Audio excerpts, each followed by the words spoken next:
Уже звучит как бред, но Тор тоже был казахом. Только в те времена его звали Тенир-Батыр, или по-другому воин Тенгри. Говорят, когда он сражался, степь озарялась синим светом. Его удары разрывали воздух. Враги не успевали поднять оружие, как молнии проносились сквозь их ряды. Никто не мог устоять перед его силой.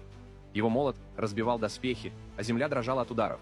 Если он взмахивал оружием, гром гремел по всей степи. Если он ударял, воздух раскалывался, как после бури.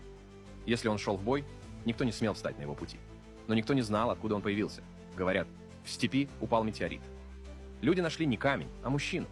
Без сознания, без имени. Он не помнил, кто он, но знал, что его судьба — защищать эту землю. Когда он работал в кузне, небо выбрало его. Молния ударила в его молот. Гром разнесся по степи. С того дня он стал бурей. Но степи нужен был не только защитник, но и воин. Говорят, хан сам явился к нему. Он должен был сражаться не за аул, а за весь народ. Так его признали казахским народом. Теперь, когда тучи собираются над горизонтом, люди знают, это не просто буря. Это идет воин Тенгри,